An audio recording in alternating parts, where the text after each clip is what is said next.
Thank you very much.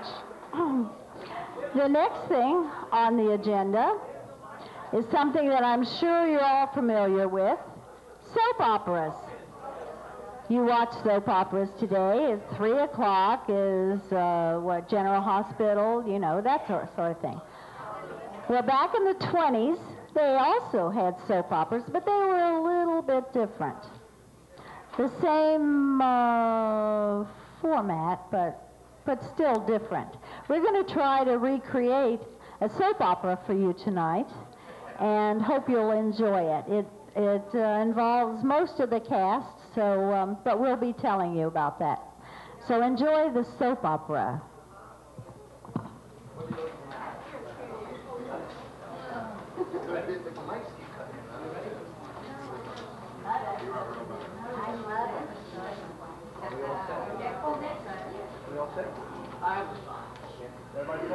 Okay, here we go. Keep in mind, of course, that this is a radio station studio. Just been converted this very instant to a radio station studio. And we're going to do it the way they used to do it, of course, with scripts. Nobody did it a cappella, everybody who's reading. And we have also our audio person. Jean is now our audio person. She'll take over on any audio we need other than the speaking parts. So here we go. We ready? Well, let me put these on first.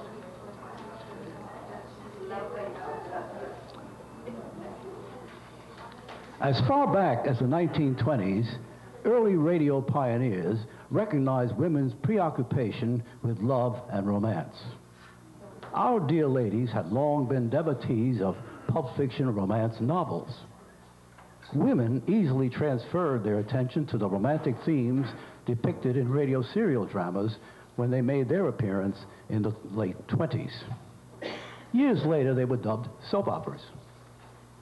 Sponsors of the soaps, such as Lever Brothers and Procter & Gamble, soap manufacturers, fought hard for the radio audience. From these early battles for the airways, the storylines of the soaps evolved. The plots became more and more complex, focused on the telling of life's experiences. Women followed the often convoluted goings-on intently, as the storylines depicted disease, accidents, amnesia, storms, earthquakes, lost relatives, crime, financial distress and deception, family breakup, jealousy and envy. Had anything been missed? Of course, love and romance were always there, and certainly not forgotten or missed. With all of the suffering, pain, and distress, the players found the time, the energy, and the pleasure to engage in passionate and often adulterous relationships and other varieties of bed hopping. Love, romance, and yes, S-E-X, became the linchpin of the soaps.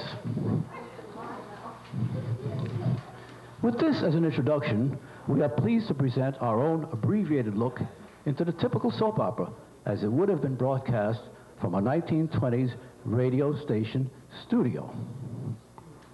Our soap opera vignette consists of an introduction to the characters of the play, as spoken by themselves, followed by a naughty scene, the kind that has made soaps so popular with the ladies nigh these many years. Gentlemen, indulge your mates, if you please. This is radio station WLOUSY, St. Petersburg. Remember our credo, always lousy. Stay tuned for our daily soap opera, which will come to you immediately after a message from one of our subscribers. It is with great pride and deep satisfaction that we, the management, and untold numbers of employees and stockholders of the American Association of Toilet Seat Manufacturers, share in the sponsorship of this highly informative and serious program. We will forego our usual commercial message so that more time can be devoted to the program itself. We urge the viewers to similarly forego the use of our product during the balance of this program. We thank you.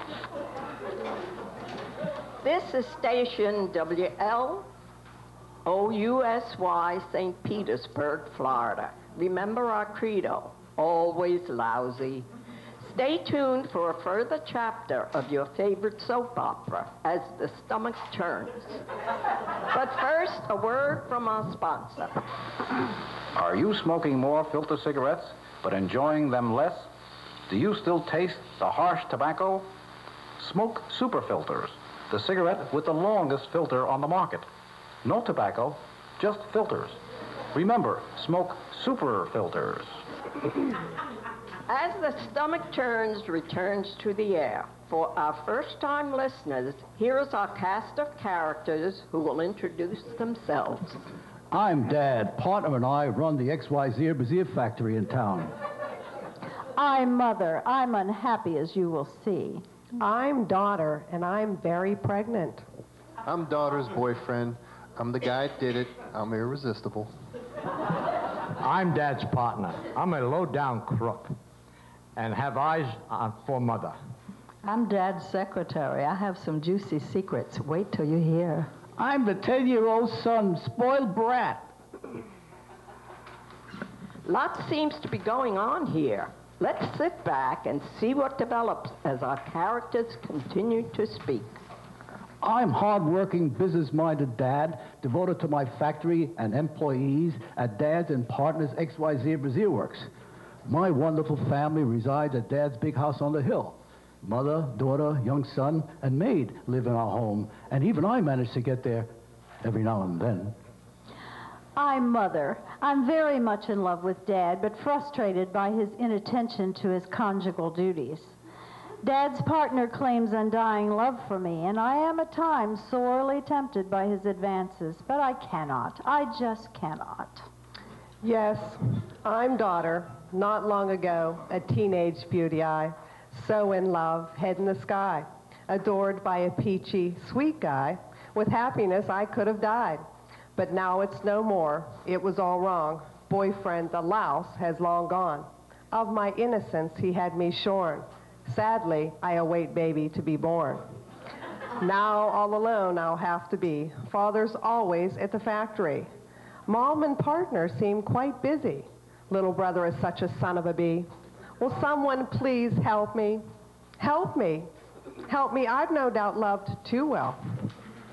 I wouldn't mind loving her too well myself, but scruples prevent me from doing such a thing until after the baby has arrived.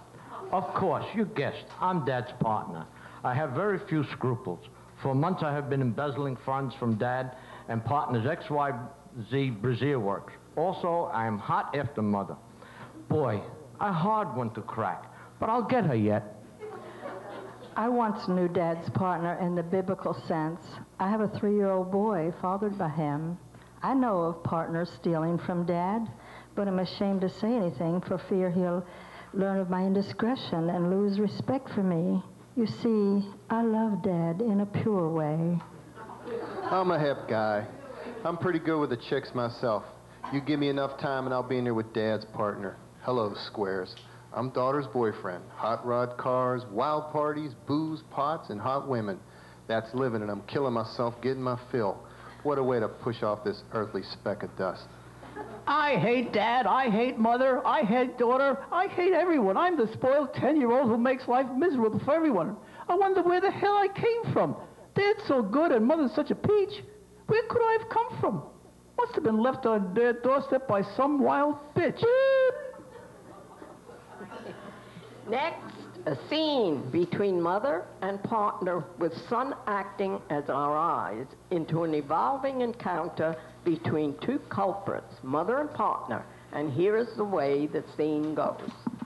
Shall today finally be the day when Mother will at last yes say? Let's listen as we hold our breaths at bay. With passion I am consumed, can't you see? So Mother, be kind, be good to me. My every fiber cries out hungrily for thee. Alas, so sweet and dear you could be for me. Oh, what am I to ever do? Dad's partner with such vigor does sue for my honor, which I've held so true. Shall I consent and then forever rue? Mother's so good, such a peach, on a pedestal too high to reach.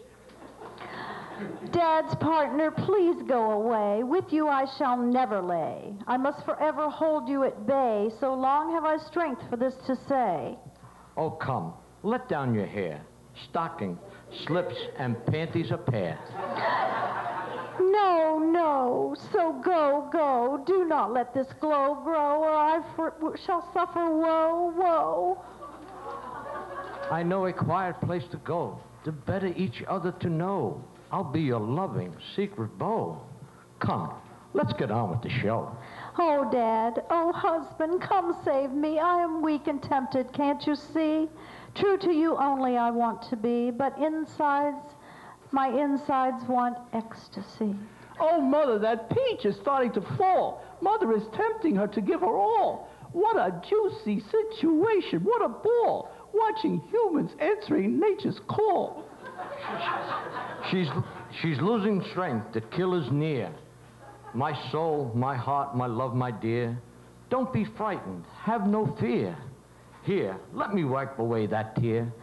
Oh, Father's partner, what are you to do? At last, the long-awaited cue. Dear one, to you I will make such woo. As soon as your buttons and hooks I can undo. Oh, please close your eyes. Draw the shade. Be gentle, be kind. Long have I not been... This is great. This is rich. Mother's finally got the itch. I'm her long-lost son of a bitch. At this point, ladies and gentlemen, the sound will have to fade. You see, the culprits really did draw the shade. The end.